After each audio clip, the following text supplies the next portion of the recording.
The edge of the Krathen Dominion was quiet space. Few ships came this far out, because there was nothing here but cold stars and empty dust. That is why the sensors on the war station Veltarak picked up something strange on a gray morning cycle. A single ship had entered Krathen space. It was small, it was slow, and it did not answer any hailing signal. The station commander, a Krathen officer named Doss, stared at the readings on his screen. The ship was shaped like a long teardrop, with dull gray plating that looked old and worn. It had no visible weapons. It had no escort. It moved like a tired animal, not like a warship. "Run it through the database," Doss said to his assistant.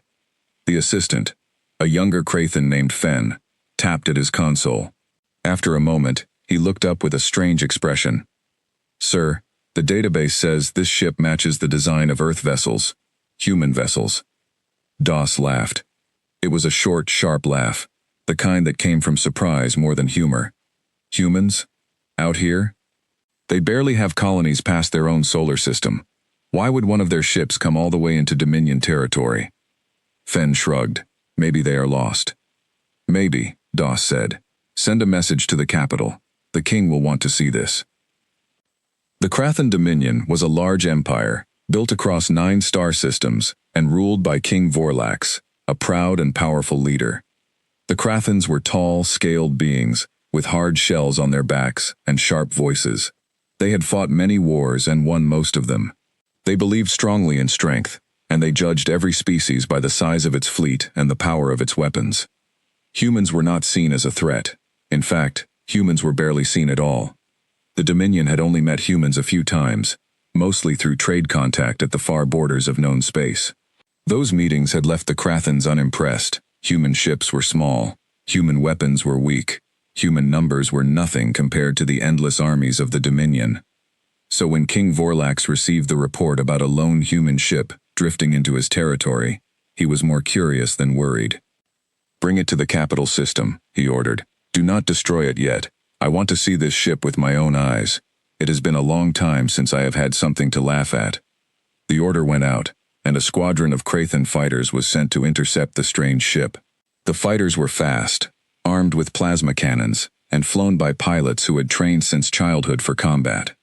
They expected the human ship to try to run, or to beg for mercy, or maybe even to fight back weakly, and lose within seconds.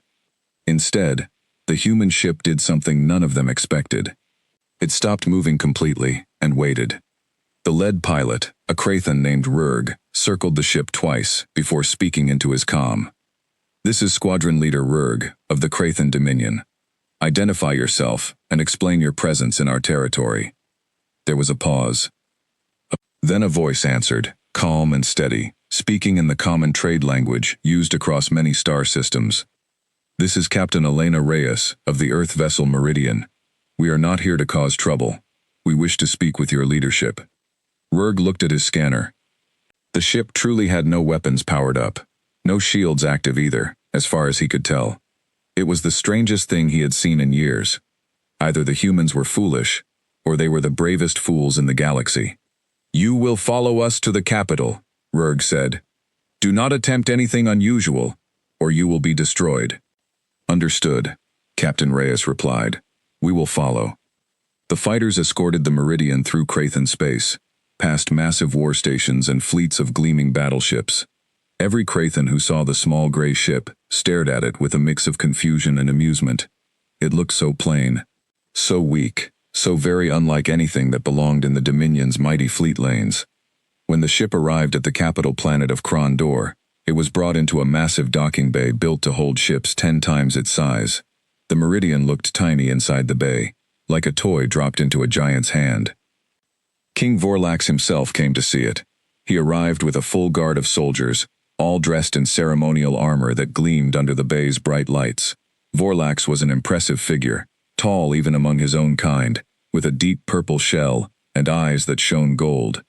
He walked with the confidence of a ruler who had never lost a war. He stood at the viewing platform above the docking bay and looked down at the small human ship. He began to laugh, a deep, booming laugh that echoed through the massive chamber. "This is what the humans send to my territory?" he said to his advisors. "This little box? I have shuttles bigger than this. I have escape pods with more firepower. His advisors laughed along with him, as advisors often do. Down below, the airlock of the Meridian opened, and a small group of humans stepped out. There were 5 of them. At the front walked Captain Elena Reyes, a woman with short dark hair and steady eyes. Behind her came 4 crew members, none of them armed, all of them calm. They were met by a squad of Krathan soldiers, who led them up to the viewing platform, where King Vorlax waited. The humans looked small next to the tall Krathan guards, but they did not shrink or shake. They walked with quiet confidence, the kind that comes from people who are not afraid, even when they probably should be. King Vorlax looked down at Captain Reyes with clear amusement. "So," he said, his voice carrying easily through the chamber, "you are the humans who dared to fly your little ship into my empire. Tell me, Captain, did you get lost? Or did your people simply run out of better ships to send?" Some of the Krathan soldiers chuckled at this. Captain Reyes did not react to the insult. She simply looked at the king with a calm, steady gaze. "Your Majesty," she said, "we came here because we wish to open peaceful relations between the Krathan Dominion and Earth. We are not here for war." Vorlax smiled, showing rows of sharp teeth. "Peaceful relations? Humans, you barely have a fleet worth mentioning. You have what, a dozen worlds? We have conquered species with 100 worlds, and made them our servants. Why would I need peace with a species as small as yours?" "Because peace benefits everyone," Reyes said simply. "War does not." The king laughed again, louder this time, spoken like a species that knows it cannot win a war. "Tell me, Captain, is this truly the best ship your people could build? It looks like something from a scrapyard. I am almost offended that you brought this into my presence." Reyes's expression did not change, but one of her crew members, a young engineer named Marcus, shifted slightly, his jaw tightening. Reyes gave him a small glance, and he settled again. "The Meridian has served us well," Reyes said. "Appearances can be misleading, Your Majesty." "Can they?" Vorlax said, stepping closer to the edge of the platform, looking down at the ship with clear contempt. "I see rust. I see dents. I see old metal that should have been melted down years ago. This is not misleading. This is simply weak." He turned to his advisors, still smiling. "Perhaps we should teach the humans a lesson about respect. Perhaps we should show them what happens to those who waste the time of a king." One of the advisors, a thin Krathan named Senor, stepped forward. "Your Majesty, might I suggest a demonstration? Nothing that would start a war, of course. Just enough to remind the humans of their place." Vorlax considered this, tapping a clawed finger against the railing. "Yes," he said slowly. "A demonstration. Not to destroy them, no, that would be a waste of good target practice, but perhaps a show of force, so they understand exactly how small they truly are." He turned back to Captain Reyes.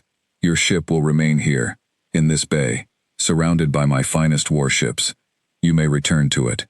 But know this, Captain, if you or your people attempt anything foolish, if you try to run, if you try to fight, my fleet will turn your little ship into dust before you can blink. Do you understand?" Reyes nodded once.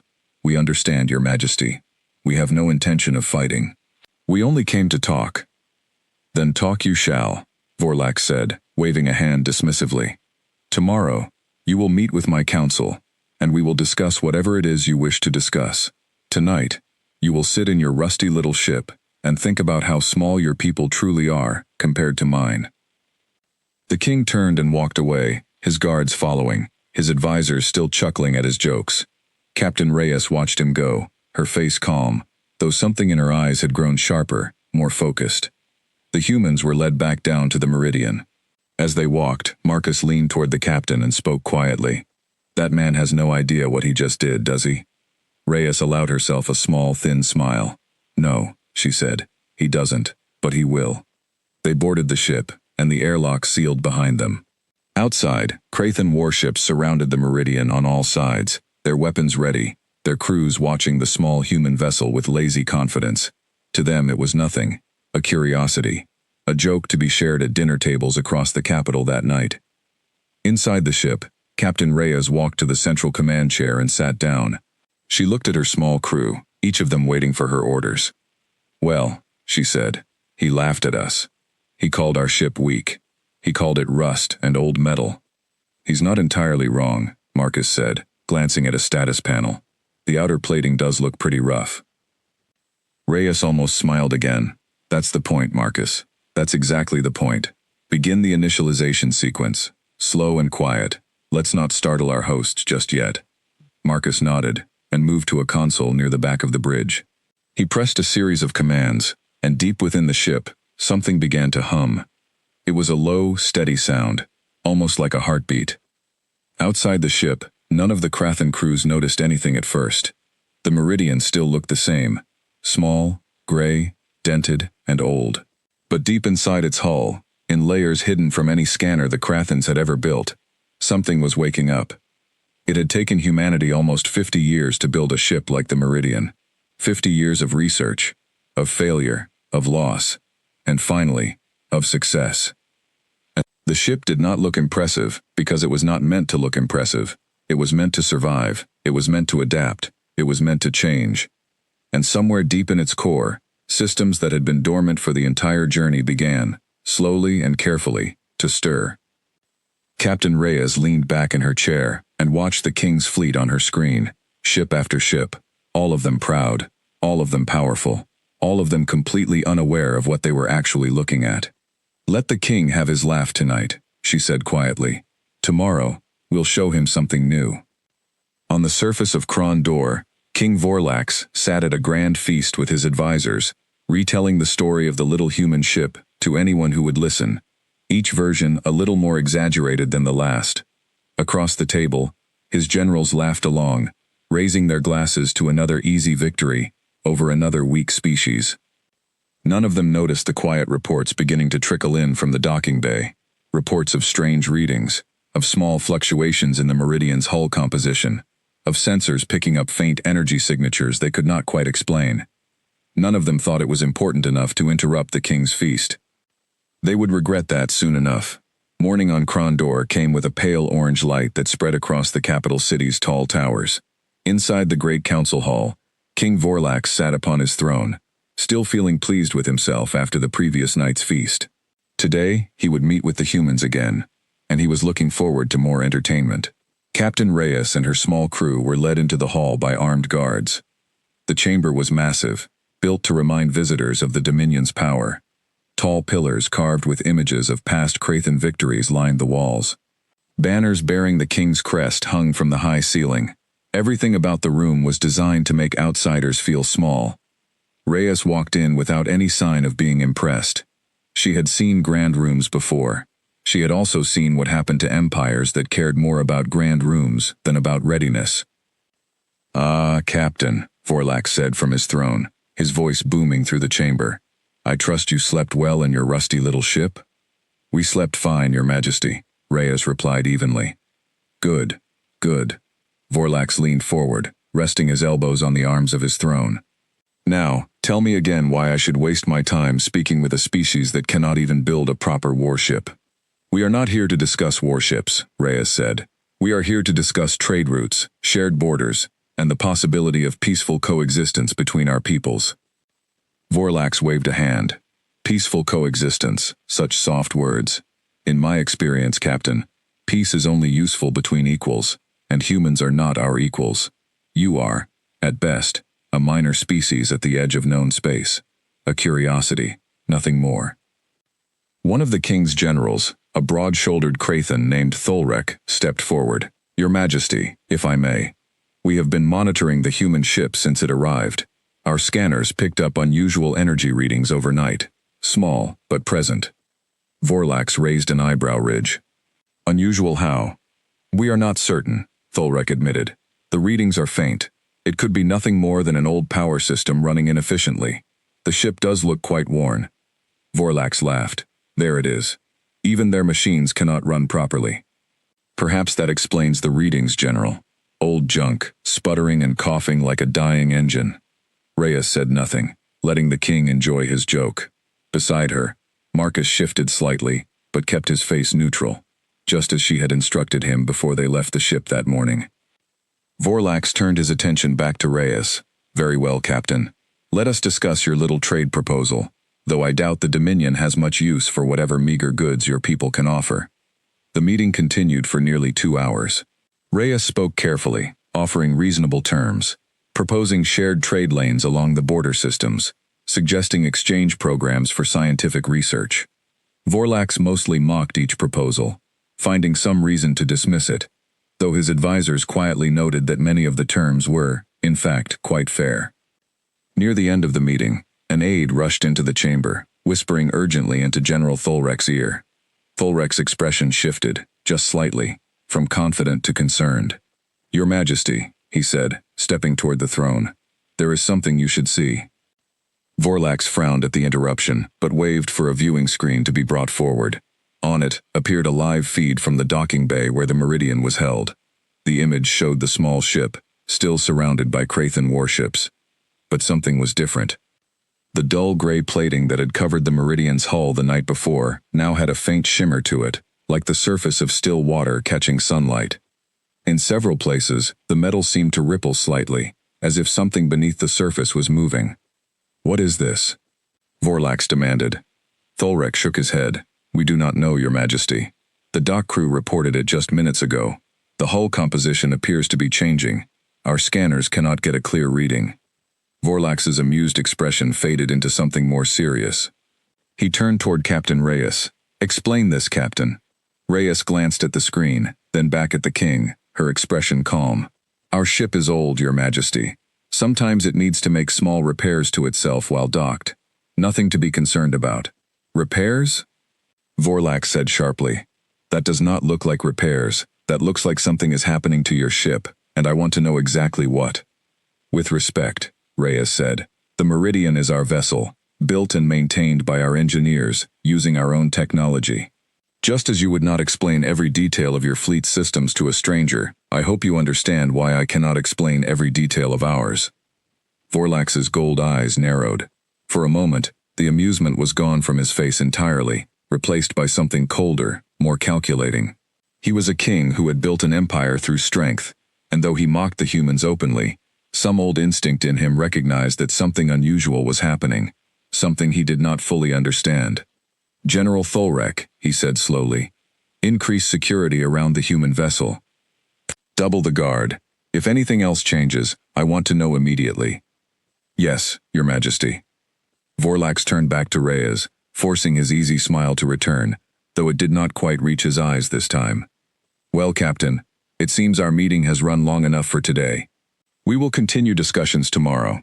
In the meantime, I trust your ship's little repairs will not cause any trouble." "None at all, Your Majesty," Reyes said. "The Meridian is simply doing what it was built to do." The humans were escorted back to the docking bay. As they walked through the halls of the palace, Marcus leaned close to Reyes again.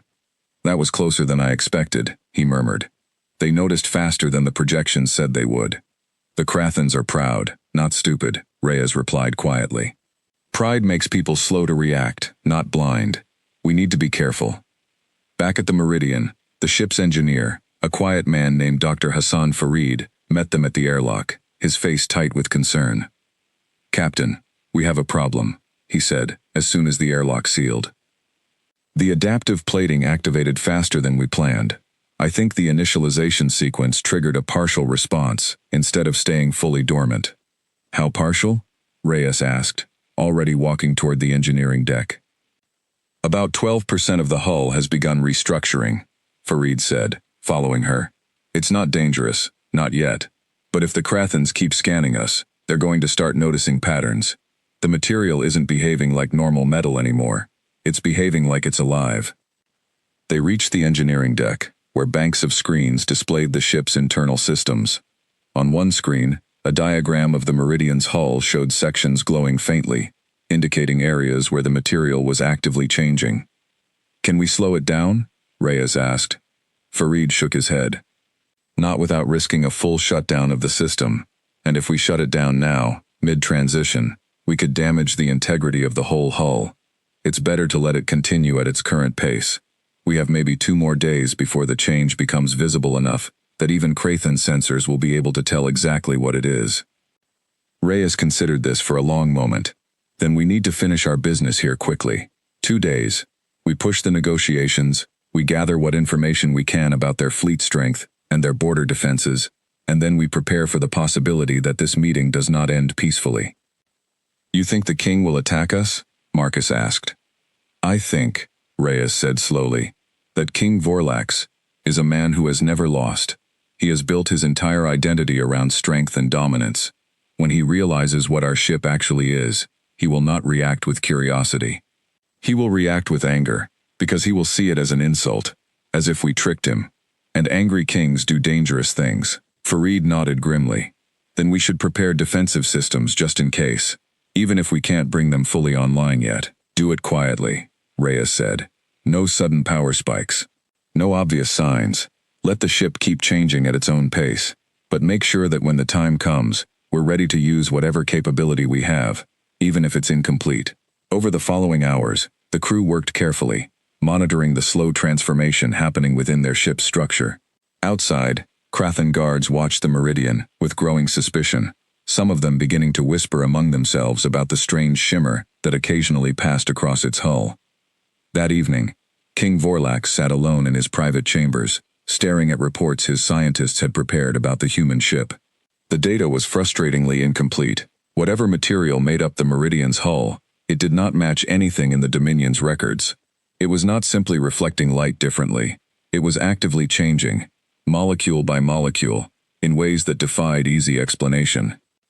Vorlax thought back to the mocking words he had spoken to Captain Reyes, about rust and old metal and weak little ships. He thought about how she had not argued, had not defended her vessel's appearance, had simply let him believe what he wanted to believe. A cold feeling began to settle in his gut, one he was not used to feeling. It was the feeling of a predator realizing, perhaps too late, that it might have misjudged its prey. He called for General Thulrek. I want our fleet ready, Vorlax said when the general arrived. Quietly. I do not want to alarm the humans, not yet. But I want every warship in this system, fully armed, and ready to move on my command. Do you believe they intend an attack, Your Majesty? Thulrek asked. I do not know what they intend, Vorlax admitted, something he rarely did. But I have ruled long enough to know that when something does not make sense, it is wise to prepare for the worst before it happens, not after. Thulrek bowed and left to carry out the order. Vorlax remained alone, staring out his chamber window at the stars, thinking about a small gray ship that no longer looked quite so small, or quite so gray, in his mind.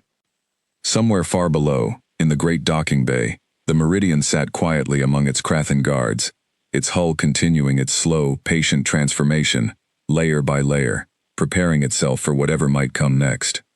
By the third day, the change in the Meridian's hull was no longer something that could be hidden or explained away. The dull gray plating had shifted into something darker, something that seemed to drink in the light around it rather than reflect it. Patterns moved slowly across the surface, like ripples across dark water, and here and there, small sections had hardened into sharp ridges that had not existed before. The dock crew assigned to watch the ship had stopped joking about it. Now they simply stared, whispering among themselves, unsure of what they were looking at. Captain Reyes stood in the ship's small observation room with Dr. Farid, watching a live readout of the hull's transformation progress on a screen. The numbers had climbed steadily overnight. 68%, Farid said quietly. It's moving faster than the models predicted. I think proximity to their heavy warships is accelerating the process. The adaptive systems are reading the surrounding threat level and responding to it. Meaning the ship thinks it's in danger, Reyes said. Meaning the ship is in danger, Farid corrected. And it knows it. Reyes nodded slowly. She had expected some reaction from the Krathans by now, but so far, King Vorlax had sent no new messages, called no new meetings. The silence was its own kind of warning. That silence broke just after midday, when General Thulrek's voice came through the ship's comm system, requesting that Captain Reyes and her crew report immediately to the palace. When they arrived at the Great Council Hall, the mood was entirely different from the earlier meetings. There was no laughter this time. King Vorlax sat rigid on his throne, his gold eyes hard and cold. Rows of armed guards lined the walls, far more than before. General Thulrek stood at the king's side, his expression grim. Captain Reyes, Vorlax said, his voice carrying none of its earlier mockery. I believe it is time you told me the truth about your ship. Reyes stopped a respectful distance from the throne. I have told you the truth, Your Majesty. The Meridian is simply undergoing a process it was built to undergo. A process, Vorlax repeated. Your ship has changed nearly 70% of its outer structure in 3 days. My scientists cannot identify the material. My scanners cannot properly read it. And you call this simply a process? Yes, Reyes said calmly. Our technology is different from yours, Your Majesty. It does not mean it is dangerous. Do not insult my intelligence, Captain, Vorlax snapped, rising from his throne. I have ruled this empire for 30 years. I have seen weapons hidden as harmless tools. I have seen enemies pretend weakness before striking. You came here in a ship that looked broken and worthless, and now it sits in my docking bay, transforming into something my own military cannot identify. Tell me why I should not consider this an act of aggression. Reyes met his gaze steadily. Because if we wanted to attack you, Your Majesty, we would not have flown one unarmed ship into the heart of your empire and waited 3 days while you held meetings with us. We came for peace. What you are seeing now is simply our ship protecting itself, the way any living thing protects itself when it senses danger around it. Protecting itself from what? Vorlax demanded. From an entire war fleet surrounding it, Reyes said. Your Majesty, you placed my ship in the middle of your most heavily armed docking bay, guarded on all sides by warships capable of destroying it in seconds. Did you truly expect it to remain passive forever? For a long moment, the throne room was silent. Vorlax's jaw tightened, and Reyes could see the calculations happening behind his eyes. He was a proud king, but he was not foolish. He understood, perhaps for the first time, that he might have made an error in judgment. General Tholrek, Vorlax said finally, what is the current status of the human vessel? 71% transformation, Your Majesty, and rising, Tholrek reported. Our weapons teams have run simulations. If the change continues at this rate, within another day, we will lose the ability to accurately predict the ship's defensive capabilities. Vorlax's expression darkened further. He looked at Reyes, and something like real anger flashed across his face. Then perhaps it is best we do not wait to find out what your ship becomes, Captain. Perhaps it is best we act now, while we still have the advantage of numbers. Reyes felt the room tense around her. She kept her voice steady, though her heart had begun to beat faster. Your Majesty, attacking us now would be a mistake. Not because we wish to fight you, but because it would end any hope of peace between our peoples, and it would prove nothing, except that the Krathan Dominion attacks those who come to it seeking friendship. Strength does not need permission to act, Vorlax said coldly, and I have grown tired of being lectured by a species smaller than my own shadow. He turned to General Tholrek. Prepare the fleet. I want the human vessel disabled, not destroyed, not yet. I want to understand what it is before I decide what to do with it, but I will not sit here and let it continue changing into something I cannot control. Yes, Your Majesty, Tholrek said, though something in his voice suggested he was less certain than his king about the wisdom of this course. Reyes stepped forward, her voice sharp now, though still controlled. Your Majesty, if you attack the Meridian, my ship's systems will defend it. That is what they are built to do. I am asking you, as one leader to another, to reconsider, before this becomes something neither of us can undo. Vorlax looked at her for a long moment, and for just a second, something like doubt flickered in his gold eyes. Then his pride reasserted itself, and his expression hardened once more.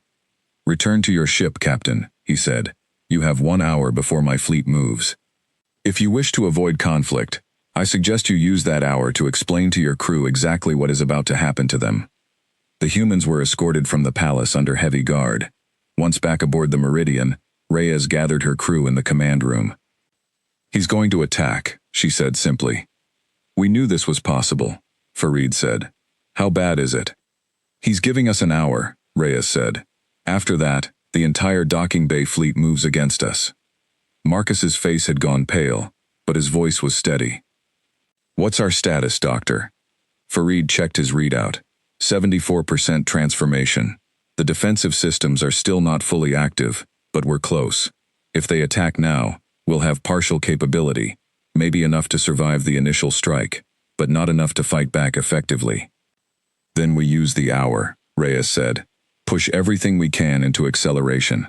I want defensive systems as close to full capacity as possible before that fleet moves. Pushing the transformation faster carries risk, Farid warned. The hull material needs time to properly restructure. Force it too fast, and we could end up with weak points, gaps in the plating that shouldn't be there. I understand the risk, Reyes said, but sitting here at 74% when their fleet opens fire carries a bigger one. Do it, Doctor. Farid nodded and moved quickly to the engineering console, beginning the process of forcing the ship's systems to accelerate their work. Deep within the Meridian structure, hidden processes that had been unfolding slowly and carefully for 3 days suddenly surged forward at a much faster pace. Outside, on Kron Door, King Vorlax stood on the palace's high balcony, watching the docking bay far below where dozens of Krathan warships began powering up their engines, preparing to encircle the small human vessel that had, in just 3 days, gone from being the punchline of his jokes to the greatest uncertainty his empire had faced in decades. General Tholrek approached him quietly. "Your Majesty, are you certain about this course of action?" The captain's words carried weight. If we attack an unarmed diplomatic vessel, it could damage relations with other species who hear of it. "She said her ship would defend itself," Vorlax replied without turning around. "That means it is not unarmed, General. It means she has been hiding capability from us since the moment she arrived, wrapped in a disguise of weakness and rust, letting me mock her, letting me believe her people were beneath us." "Perhaps," Tholrek said carefully, "that was not a trick, Your Majesty. Perhaps that is simply what her ship needed to do, to survive the same way we would expect our own vessels to survive if threatened." Vorlax finally turned to look at his general, his expression unreadable. "You almost sound as though you respect them, Tholrek." "I respect strength wherever I find it, Your Majesty," Tholrek said honestly, "and I have never seen a ship do what theirs is doing now." Vorlax said nothing for a long moment, looking back down at the fleet gathering below, at the small dark shape of the Meridian sitting quietly at the center of it all, its surface still rippling and shifting, patient and unafraid. "1 hour," Vorlax said finally. "Let us see exactly what she has been hiding from us." Back aboard the Meridian, the countdown continued, and deep within the ship's transforming hull, systems that had waited 50 years to be tested for the first time in true combat began, finally, to fully awaken. The hour passed quickly aboard the Meridian. In the engineering deck, Dr. Farid watched the transformation numbers climb steadily higher, his eyes fixed on the screen, as if he could push the percentage upward through will alone. 89%, he called out. "We're close, Captain, but not there yet." Captain Reyes stood at the command console, watching the Krathan fleet through the ship's external sensors.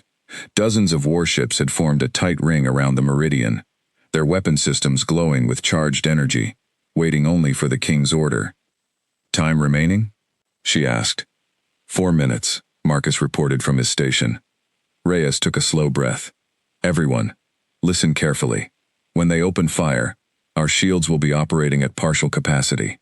We are not going to try to escape, because there is nowhere to run in the middle of their fleet.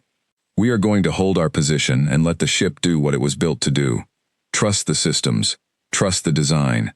This is what the Meridian was made for." Her crew nodded, tension evident on every face, but also a kind of quiet determination. They had trained for this moment for years, even if none of them had truly believed it would come. Aboard the Krathan flagship, King Vorlax watched the countdown on his own display, his claws tapping impatiently against the arm of his command chair. General Tholrek stood beside him, his expression carefully neutral. 3 minutes, an officer announced. Vorlax's gold eyes remained fixed on the small dark shape at the center of his fleet. Something about the ship's stillness bothered him more than any obvious threat display could have. It was not cowering. It was not attempting to flee. It simply waited, like a predator that had already decided the outcome of the coming fight. 2 minutes.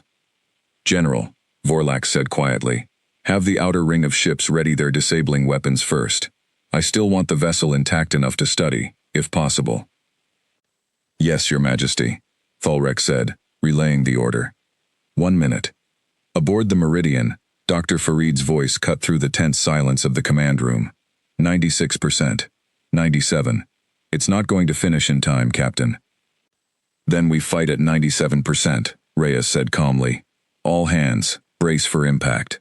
The countdown reached 0. King Vorlax raised his hand, and across the docking bay, Dozens of Krathen warships opened fire simultaneously. Streams of energy weapons lanced out toward the small human vessel, converging on it from every direction, a storm of destructive force meant to disable and dominate. For a fraction of a second, it seemed the Meridian would simply be swallowed by the barrage. Then something happened that no one in that docking bay had ever seen before. The ship's hull, now almost entirely transformed, responded to the incoming fire, not by absorbing it passively, but by actively reshaping itself around each strike. Where energy beams struck the surface, the material shifted instantly, forming curved deflective patterns that redirected the force outward and away, scattering the impact across a wider surface, rather than letting it concentrate on a single point. Small sections of the hull hardened into dense plating exactly where needed, then softened again once the immediate danger passed, flowing like something between metal and liquid. The bridge of the flagship fell silent as the Krathen crew watched their sustained assault fail to breach the Meridian's defenses. Alarm readings flashed across their screens, confusion evident in the tactical reports streaming in. "Status," Vorlax demanded. "Minimal damage, Your Majesty," an officer reported, disbelief clear in his voice. "The vessel's hull is... It's compensating for every strike. Our weapons are simply not penetrating." "Increase power," Vorlax snapped. "All ships, maximum output." The Krathen fleet intensified its assault, weapon systems straining as they poured everything they had into the barrage. The Meridian shuddered under the combined force, its shields flickering, small sections of unfinished hull glowing dangerously hot, where the transformation had not fully completed. But it held. Aboard the human ship, the command room shook violently with each impact. Sparks flew from overloaded consoles. Marcus gripped his station tightly, calling out status reports over the noise. "Shields holding at 60%. Hull integrity steady. Whatever this thing is doing, it's working, Captain." Reyes gripped the arms of her command chair, her eyes fixed on the tactical display, watching the pattern of enemy fire, waiting, calculating. "Doctor, offensive system status." "Coming online now," Farid called back, his hands flying across his console. "The transformation prioritized defense first, but offensive capability is beginning to activate. Give me 30 more seconds." "We don't have 30 seconds, Reyes muttered, watching as several Krathen ships began repositioning, clearly preparing a more concentrated strike, aimed at a single weakened section of the hull that had not yet finished changing.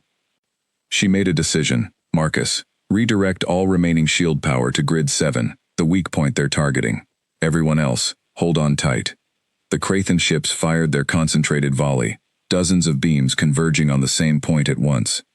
The Meridian rocked violently, alarms blaring throughout the ship, but the reinforced shielding held, barely, buying precious seconds. "Offensive systems online," Farid shouted. "Fire," Reyes said simply. What happened next stunned every Krathen aboard every ship in that docking bay. The Meridian's hull, now finally at full transformation, unveiled weapon systems that had been hidden within its shifting plating the entire time, emerging from sections that had appeared to be nothing more than dark, rippling metal moments before. Precise bursts of concentrated energy shot out from the human vessel, not wildly, not desperately, but with calculated accuracy, striking the weapon systems of the ships that had been firing on it, disabling them one by one, without destroying the vessels entirely. It was not overwhelming firepower. It was surgical precision, a demonstration of restraint even in the middle of active combat, as if the humans were making a point rather than simply fighting for survival. Within 2 minutes, 12 Krathen warships had their weapon systems disabled. None were destroyed. None of their crews were killed. But the message was unmistakable. The human ship could have done far worse, and had chosen not to. Aboard the flagship, King Vorlax stared at his tactical display in stunned silence, watching ship after ship report weapon failures, watching the fleet that had surrounded a single small vessel now falter and scatter in confusion. "Cease fire," Vorlax said quietly. "Your Majesty?" Tholrek asked. "I said cease fire," Vorlax roared, and the order was relayed instantly across the fleet. The remaining ships stopped their assault, and an uneasy silence fell over the docking bay. At the center of it all, the Meridian sat, its hull now fully transformed into something dark and elegant, sharp lines and smooth curves that bore no resemblance to the dull gray rust bucket that had entered Crathan space just days before. It looked, finally, like exactly what it was. A warship built by a species that had learned, through hard experience, that survival often depended on being underestimated. Inside the command room, Captain Reyes allowed herself a slow exhale, the tension in her shoulders easing only slightly. Status report. Minor damage across 3 decks. No casualties. Marcus reported, relief evident in his voice. We held, Captain. We actually held. Offensive systems performed within expected parameters, Farid added, though his voice carried a note of awe even from him. 12 enemy vessels disabled, 0 destroyed, as ordered. Reyes nodded slowly, then turned her attention back to the main view screen, where the Crathon flagship hung motionless among its scattered fleet. Open a channel to King Vorlax, she said. A moment later, the connection was established, and Vorlax's face appeared on the screen, his expression a complicated mixture of shock, anger, and something that might have been the beginning of respect, though he would never have admitted it aloud. Captain Reyes, he said slowly. Your Majesty, Reyes replied evenly. I believe I mentioned that our ship would defend itself if attacked. I hope this demonstration has clarified that point. Vorlax's jaw tightened. Around him, on the bridge of his flagship, his officers stood in stunned silence, watching their king face the reality that the small, rusty, mocked human vessel had just defeated a significant portion of his own war fleet, without destroying a single ship or losing a single life. You disabled 12 of my vessels, Vorlax said, and destroyed none of them. Why? Because we did not come here for war, Your Majesty, Reyes said. We came for peace. Even now, after everything that has happened, that has not changed. But I hope you now understand that peace with humanity is not the same as weakness. We would have preferred you learned that through conversation rather than combat, but you gave us little choice. Vorlax said nothing for a long moment, his gold eyes fixed on the screen, studying the captain's calm expression, searching for any sign of the mockery he might have expected, the gloating he might have deserved. He found none. Stand down your remaining forces, Your Majesty, Reyes said quietly. I believe it is time we finished our conversation from before, this time with a clearer understanding of exactly who we are dealing with. For the first time since the humans had arrived in his empire, King Vorlax found himself without a ready response. He simply nodded once, sharply, and gave the order for his fleet to stand down. The great council hall was silent when Captain Reyes walked in for the final meeting. There was no laughter this time, no mocking smiles from the advisors lining the walls. Every Crathan in the room watched her, with a mixture of caution and something that looked almost like fear, though none of them would have used that word aloud. King Vorlax sat on his throne, but he did not look like the same king who had joked about rust and old metal just days before. His posture was straighter, more guarded. When he spoke, his voice carried none of its earlier mockery. Captain Reyes, he said, please, sit. I believe we have a great deal to discuss. A chair had been brought forward for her, an unusual gesture in a hall built to make visitors feel small while standing before the throne. Reyes took the seat, her expression calm but watchful. Your Majesty, she said, I appreciate the gesture. Vorlax studied her for a long moment before speaking again. I have spent the last several hours reviewing the reports from the battle. 12 of my finest warships, disabled in minutes, by a vessel my own scientists could not properly identify even now. And yet, not a single Crathan life was lost. Your ship had the power to destroy those vessels entirely.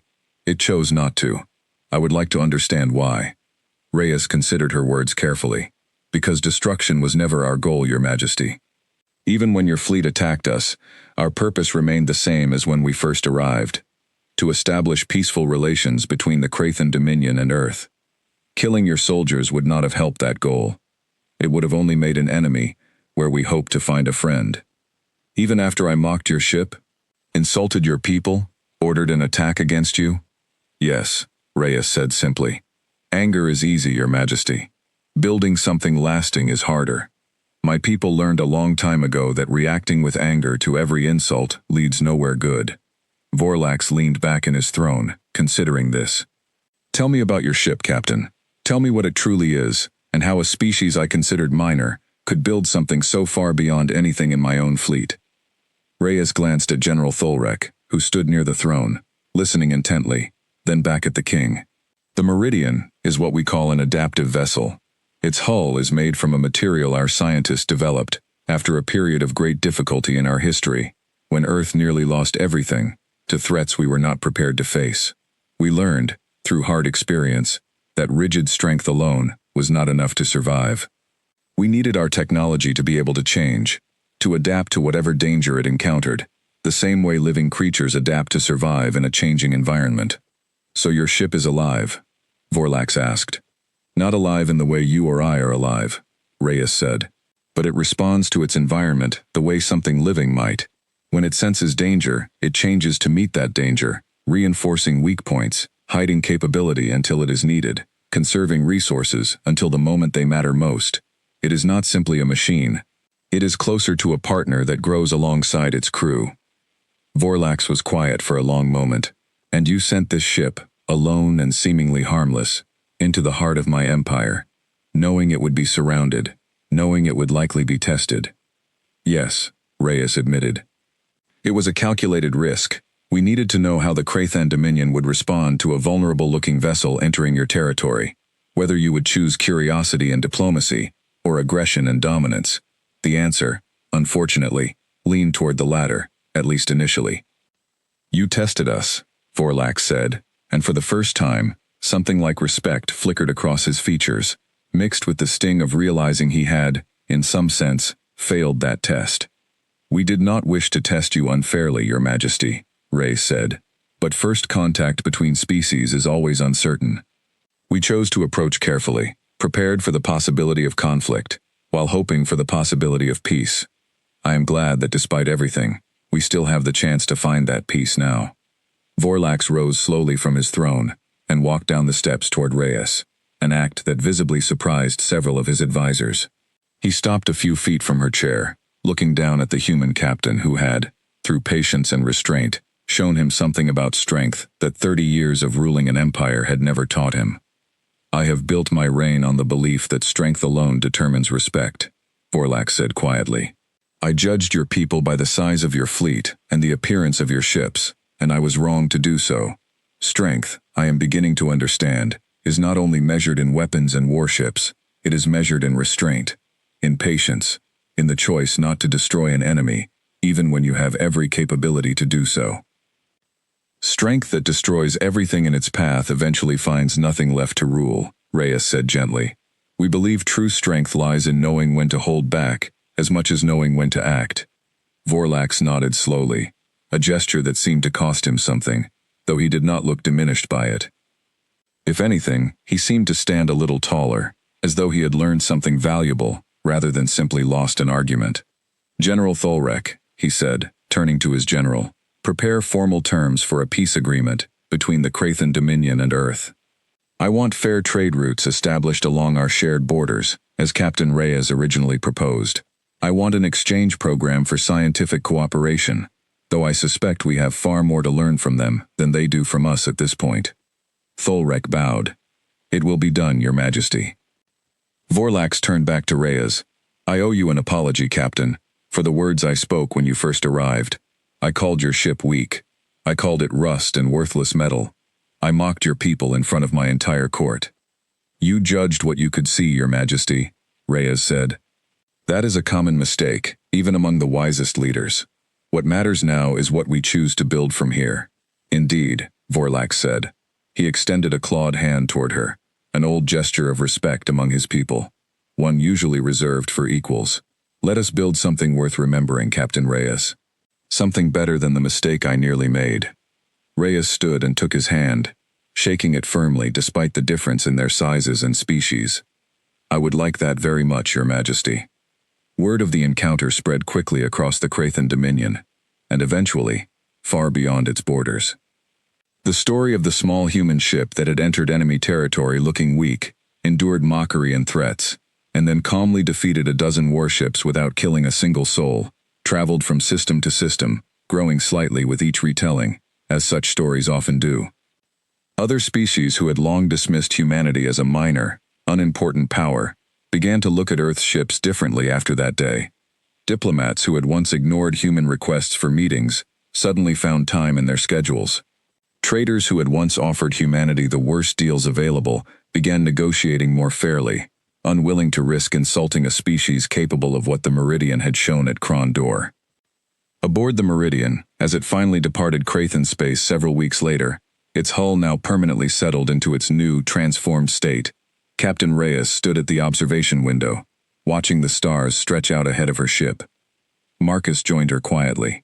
Formal peace treaty is signed, trade routes are established, and King Vorlax personally requested that our next diplomatic meeting include a demonstration of human technology for his top engineers. I think we made quite an impression, Captain. Reyes allowed herself a small, genuine smile. We didn't set out to impress anyone, Marcus.